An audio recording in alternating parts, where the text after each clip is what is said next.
আজ বাঁধাকপির একদম একটা দুর্দান্ত পদ নিয়ে এসেছি। বানানোর পদ্ধতিটা একদম নতুন, যদিও এটা নিরামিষ পদ, কিন্তু যে কোনো আমিষ পদকে টেক্কা দেবে। রান্নাটা খুব সহজভাবে শেখাতে সঙ্গে রইলাম আমি ঋতুপর্ণা। আপনারা দেখছেন ঋতুর রান্নাঘর।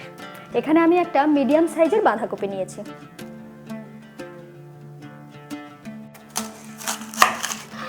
পিছনের দিকটা এইভাবে কেটে নেওয়ার পরে পাতাগুলোকে আমি খুলে নেব একে একে।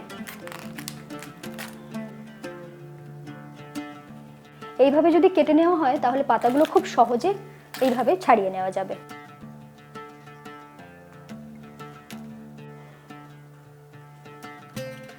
একে একে পাতাগুলো এইভাবে তুলে নিচ্ছি।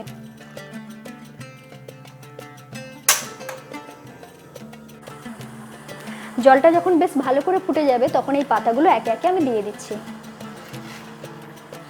পাতাগুলোকে একদম হালকা করে ব্লাঞ্চ করে নিতে হবে যাতে নরম হয়ে যায়। নরম হয়ে গেলে খুব সহজে মোড়া যাবে, কিন্তু খেয়াল রাখতে হবে খুব বেশি সিদ্ধ যেন না হয়ে যায়।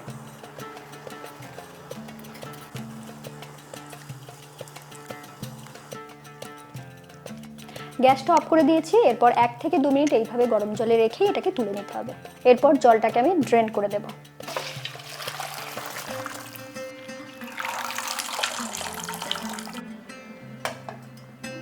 আর এখানে নিয়েছি ভেজানো মটর ডাল 1 কাপ। এই মটর ডালটাকে আমি 4 ঘন্টার জন্য ভিজিয়ে রেখেছিলাম। আপনারা চাইলে এটাকে সারা রাত্রের জন্য ভিজিয়ে রাখতে পারেন। যখন দেখবেন ডালটা এইভাবে সহজেই ভেঙে আসছে, তার মানে খুব ভালোভাবে ভিজে গিয়েছে। এরপর ডালটাকে বেটে নেব। সাথে দিয়ে দিচ্ছি একটা কাঁচা লঙ্কা। বাটার সময় খেয়াল রাখবেন একটু কম জল দিয়ে এটাকে বাটতে হবে, বেশ টাইট টাইট করে।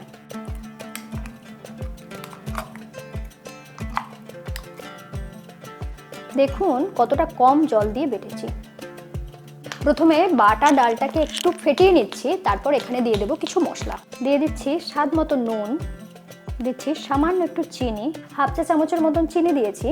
দিচ্ছি সামান্য একটু হিং, হাফ চা চামচ ধনে গুঁড়ো, হাফ চা চামচ জিরে গুঁড়ো, হাফ চা চামচ হলুদ গুঁড়ো।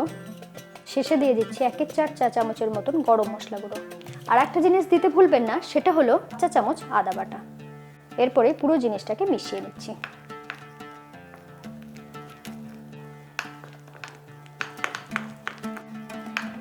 এক থেকে 1.5 মিনিট এটাকে ফেটিয়ে নিয়েছি। এখন দেখুন কতটা সুন্দর ফ্লপি হয়েছে। এরপরে ব্লাঞ্চ করে রাখা পাতা একটা নিয়ে নিলাম। এরপরে ডালের মিশ্রণটা এখানে দিয়ে দিচ্ছি।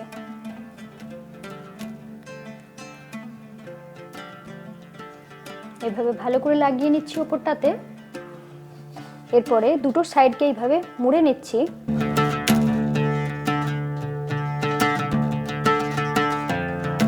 এরপরে এইভাবে রোল করে নিতে হবে।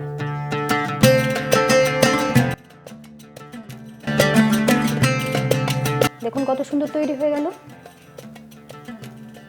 আরও একটা দেখিয়ে দিচ্ছি আপনাদের সুবিধার জন্য। একইভাবে ডাল নিলাম, মোটামুটি 1 টেবিল চামচের মতন ডাল বাটাটা নিয়ে নিচ্ছি। নেওয়ার পরে এইভাবে উপর থেকে এটাকে ছড়িয়ে দিচ্ছি। একটু পাতলা করে ছড়ালেই ভালো হবে।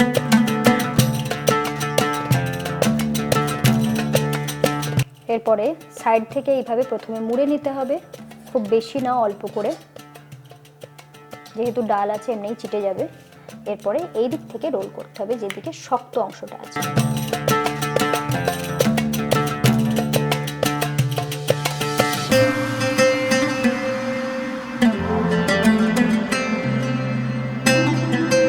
দেখুন কত সুন্দরভাবে রোলগুলো তৈরি হয়ে গেল। 10-12টার মতন কাজুকে আমি জল দিয়ে ভিজিয়ে রেখেছিলাম। এরপর এটাকে বেটে নেব। সাথে দিয়ে দিচ্ছি একটা কাঁচা লঙ্কা। ঝাল অনুযায়ী কাঁচা লঙ্কাটা বেশি কম করে নিতে পারেন।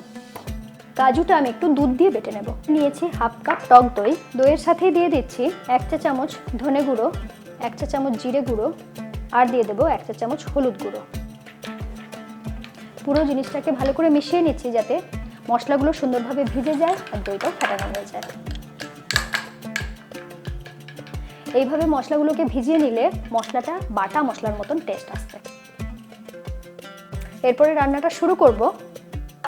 দিয়ে দিচ্ছি সাদা তেল 1/4 কাপ মতন। তেল বেশ ভালো করে গরম হয়ে যাওয়ার পরে একে একে এগুলো দিয়ে দিচ্ছি।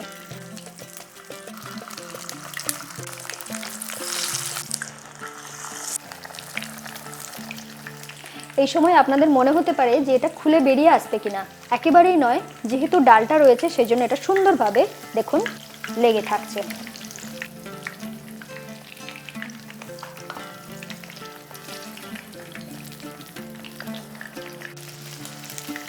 এরপর আমি একে একে তুলে নিচ্ছি।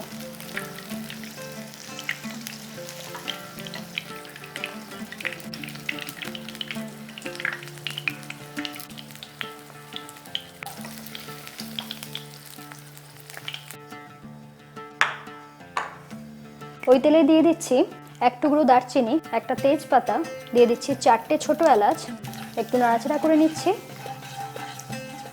দিচ্ছি সামান্য একটু হিং, সাথে দিচ্ছি 1 চা চামচ আদা বাটা। আদাটা 1 থেকে 2 মিনিট ভেজে নিয়েছি। আদার কাঁচা গন্ধ যখন চলে গিয়েছে ঠিক সেই সময় দিয়ে দিচ্ছি দইয়ের মিশ্রণটা।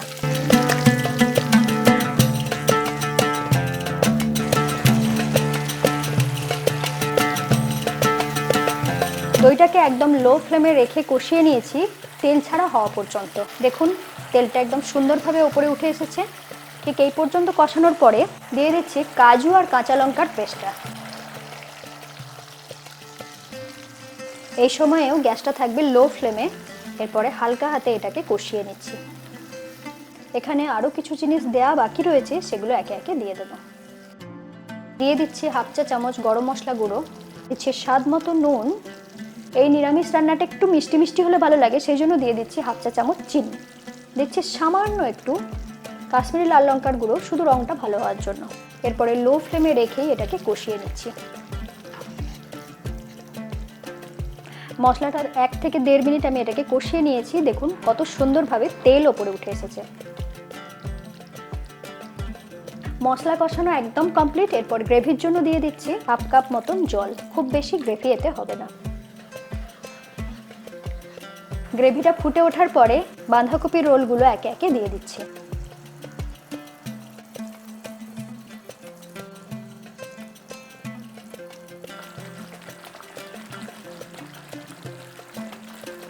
এরপর ঢাকা দিয়ে এটাকে কিছুক্ষণের জন্য রান্না করে নেব। 4 থেকে 5 মিনিটের জন্য এটাকে রান্না করে নিয়েছি। এরপর খুলে দেখাচ্ছি।